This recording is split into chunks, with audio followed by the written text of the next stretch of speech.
Hey guys, and today I want to talk about renting versus buying a condo in the Philippines. Kind of want to break it down into a few categories here. Is it feasible for you? You're obviously thinking long term, but are there other options? Can you have other things available for you? Is it financially feasible? I'm going to later on in the video also break down some of the other opportunities that might be much more suitable given your scenario.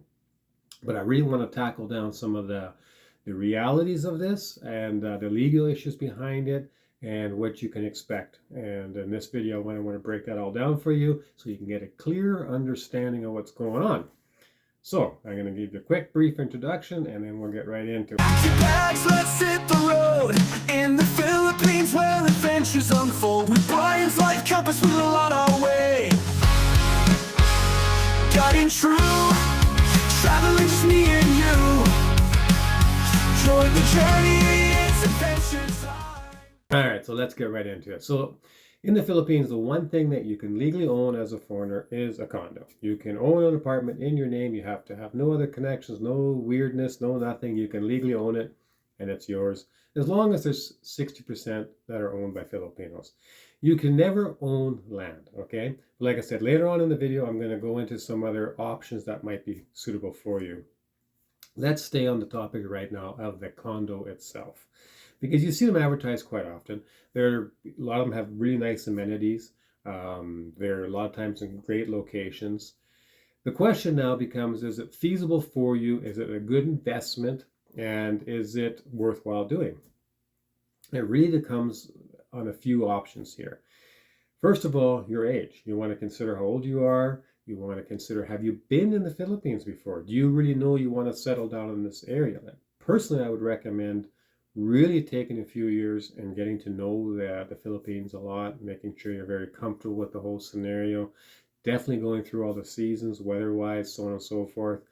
Then you also have to realize your visa thing. Now, you can't stay there forever on a tourist visa. I made another video regarding that before. So if you're purchasing your visa, you can actually use that money on your purchase of a condo. That in respect can be helpful. However, you can also use your purchased money for your visa towards a long-term lease. It has to be a minimum of a 20-year lease. Again, so given on the age factor, these are all things that can be something to think about. What I want to touch base on for a little moment here is the price of condos. Now, I'm going to step back for a minute and go, I'm from Canada, so North America, I'm sure it's all going to be the same. You take a city and you take an apartment condo. If it has good amenities, you're going to pay a certain price, okay? And you're going to pay your strata, your service fee, however you want to word it, okay? It is going to be the cheapest option for real estate here in Canada, okay? If you want that same type of quality that you just got in an apartment, let's assume it's a higher end, nice, modern, etc.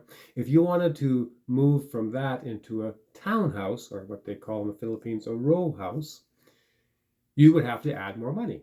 It's just, there's no way you could get the same equal. You just can't, because a townhouse has a little bit of land and it's bigger, so you pay more money.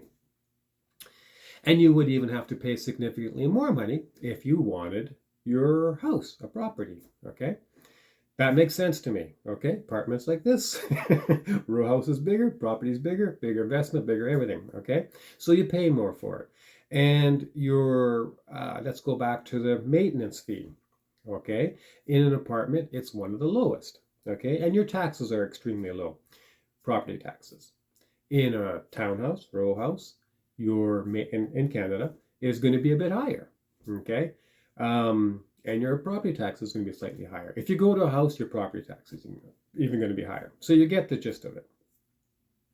Again, this makes sense. What I find extremely strange in the Philippines is completely almost the opposite. And I want to give you a really prime example of a condo I looked at in Dumaguete, okay? I said, okay, give me the base rate, the cheapest one. And it was along the ocean. Now, they're not built yet. And definitely the ones that were right by the ocean weren't even selling it. They were pre-selling the ones that were going to be back. Literally 3 apartments were still going to be in front of it. The base model would have been ground floor, would have been a 1 bedroom, and I believe 26 or 28 square meters. Wasn't on the big side, but it wasn't completely on the small side on some condos. A lot of condos are only around 20 square meters, significantly small. And so, like I said, no special view, no nothing. And they're asking 5 million pesos for that particular property. Now, they want an extra million if you want parking. And that includes if you only own a scooter. They don't have no thing for just scooter parking, you pay less. It's a parking spot. You could actually put a car there. And at those prices, I'm thinking put a little apartment there to add for rental. But all kidding aside, so you need an extra million pesos just for parking. Okay, so now you're at 6 million pesos. If you do the math on that, that's going to be, well, for Canadian dollars, that would work out to about 150,000 Canadian dollars. Okay, if I had that now, and the reason why I'm bringing this up is because if you were to do financing there, their interest rates are pretty high. Okay, for a mortgage, they're pretty high. Okay, so you're much better off trying to do it a lump sum thing. But if you do a lump sum thing, and like I just said, 150,000 Canadian, if you had that in an investment, okay, you're probably going to bring in pretty close to around 500, maybe not quite 5. Really, I mean, it's a market, it does fluctuate. But depending where you invest, and I'm not talking extreme, I'm just talking an average, pretty medium risk, you're looking at around a $500 return to be pretty comfortable with, which is around 20,000 pesos, which is about the rent fee for an apartment like that. So the question becomes, is it a good investment? And then here where it gets really a little bit interesting for myself. I would look at the service fee, the maintenance, the strata, whatever they use for the terminology there. It is around $50, $60. There is a percentage that they usually go by the actual price of the condo. They do a calculation on that. I just offhand right now forget that. But there's a reason why I'm bringing all this up. This really depends on your situation. You're locked in there now. You are not in a very big place. You're definitely not. I mean, this was in Dumaguete. It's a great place. Personally, I find it great there to be. But let's put it in perspective about a townhouse price. You can go in Valencia, towards Valencia, better air quality. Hence, okay, it's not on the ocean, okay, but you don't get the ocean view and after that apartment I was just mentioning, but you get much better air, and it's a row house, and they're selling theirs for 1.6, and it was 50 square meter living quarters. The land is only 40 square meters, okay, but it's because it's up and down. That's how come it works out that you get more square footage. You don't pay extra for parking, so it's 1.6 million peso. Now, you cannot own, as a foreigner, a row house. So this is where it becomes the factor.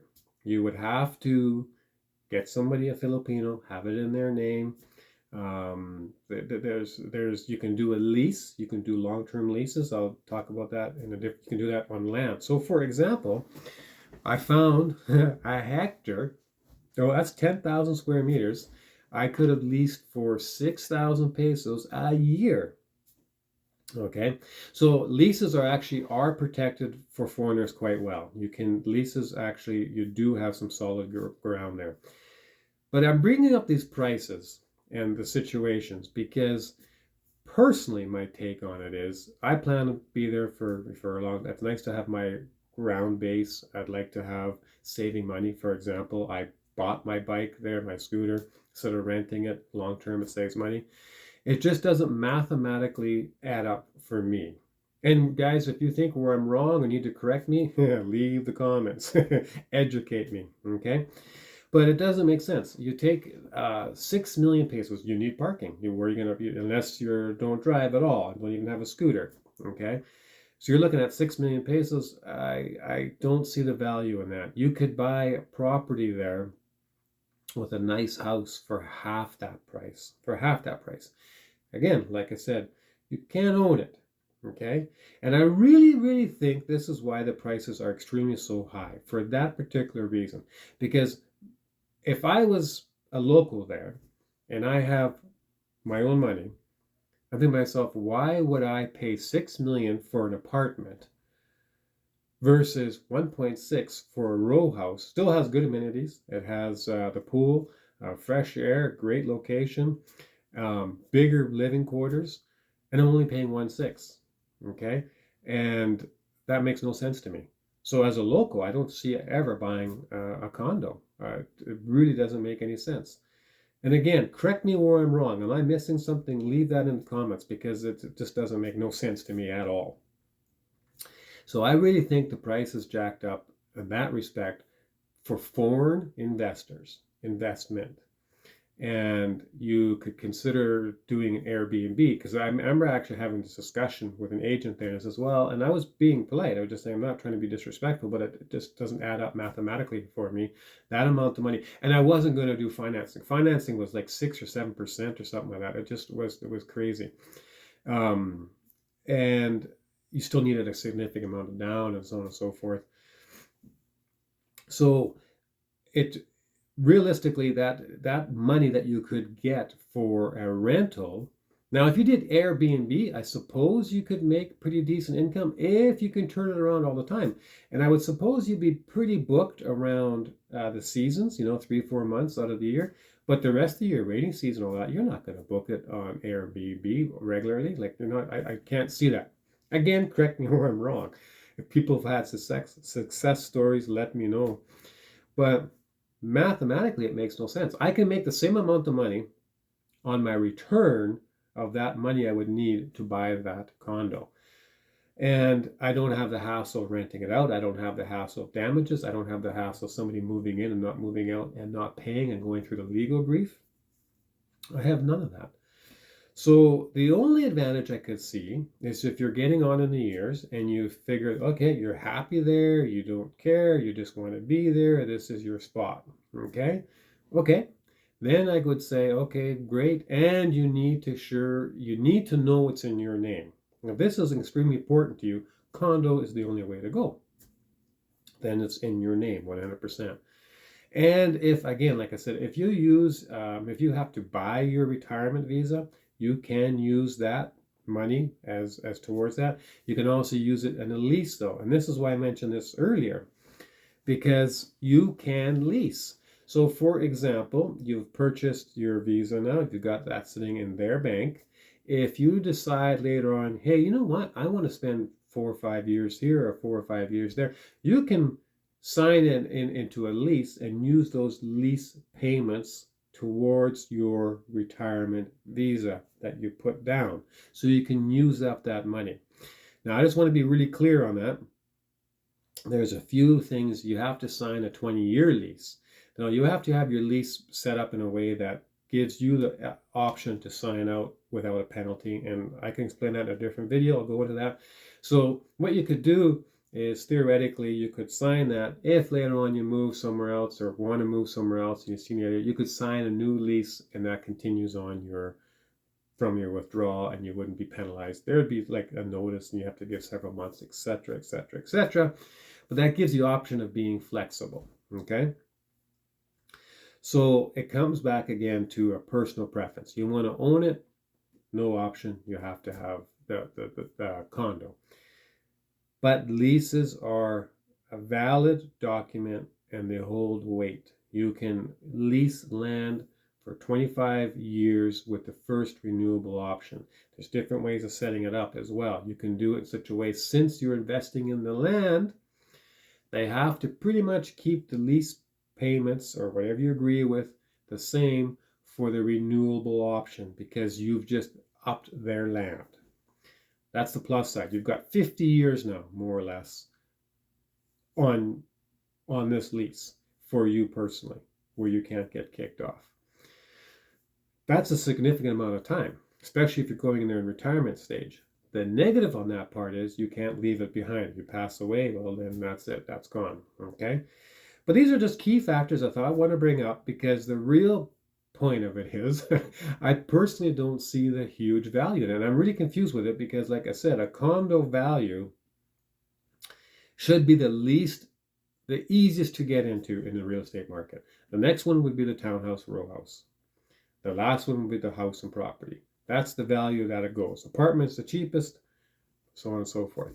I can buy a house in Valencia on 400, just shy of 500 square meter, huge house, big modern house. This house is only 3 years old, a little over 3 years old, with a pool for 10 million pesos. Okay, now that's not 6 million, but it's only 4 million more from a condo to a beautiful house in Valencia, fresh air, it's just shy of 500 square meter lot with a pool. That's a no-brainer to me. That's a much better value. Again, you can't own it. So these are people that are married and will have it in their wife's name, of course. So I think the condo market is overpriced. That's my end result thinking on it. Unless you can educate me and tell me where I'm wrong, what I'm missing, what other value I'm missing it. Is it a good investment? I really would like to hear those in the comments because I don't mind being educated and brought that to my attention. But other than that, it's almost disappointing because I would have preferred just, you know what, to make life simple. I'm going back and forth. I'll buy a condo. I'll keep my stuff there and this and that, save money. I can't bring myself to wasting, for me, that amount and then being locked into that situation. I'd rather not. It's just that simple. It doesn't make financial investment sense to me. Anyway, guys, I appreciate you watching. I really appreciate the comments. I really appreciate if you like, share, follow, and let this channel grow. And give me some feedback. And also, let me know what type of videos you'd like me to make. If you have a suggestion to follow up on something, I'd be more than happy to do it. I go back and forth. I've been doing it now for the last 8 years, and I've got quite a bit of knowledge on different aspects, and I don't do fixers for anything. I get hands-on, and I take my time, and I actually enjoy doing that. So, okay, guys, everybody have a good one. And again, thanks for sticking around, and we'll talk to you later.